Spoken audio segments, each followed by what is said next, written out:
ஹர்ஷா சாய் தெலுங்கு, தமிழ், ஹிந்தி, மலையாளம்னு கோடிக்கணக்கான சப்ஸ்கிரைபர்களை கொண்ட மிக மிக பிரபலமான யூடியூப் சேனலுங்க. இந்த பார்பருக்கு 5 செகண்ட் ஹேர் கட் பண்ணதுக்கு 50,000 ரூபாய் பே பண்ண போறோம். கமான் அவரோட ரியாக்ஷனை பார்க்கலாம்.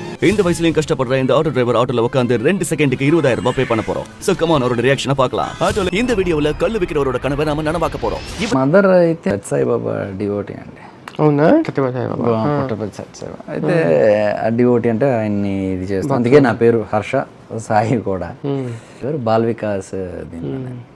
அதாவது அவர் ஒரு இன்டர்வியூல என்ன சொல்லியிருக்காருன்னா, நான் உதவி செய்ய ஆரம்பிச்சதுக்கு காரணம் என் அம்மா. அவங்க புட்டபர்த்தி சத்ய சாய்பாபா டிவோட்டி. அதனாலதான் எனக்கு ஹர்ஷா சாயின்னு பேரு வச்சாங்க. பாபாவோட பால விகாஸ் குழந்தைகளுக்கான வகுப்புல வாழ்க்கைனா அதற்கு என்ன அர்த்தம் இருக்கணும், ஏழைகளுக்கு உதவணும், இப்படி நிறைய சொல்லி கொடுப்பாங்க. அது எனக்கு மட்டும் இல்ல, என் அம்மா என்ன போல இருந்த எல்லா குழந்தைங்களுக்கும் சொல்லி கொடுத்திருக்காங்க. என்ன ஒரு திடீர் திருப்பு முனைனா, என்னோட 8 வயசுலயே என் அம்மா தவறிட்டாங்க. அந்த பாதிப்பு, அதனால உதவி செய்யற எண்ணம் எனக்குள்ள பதிந்திருக்கலான்னு சொல்லியிருக்காரு.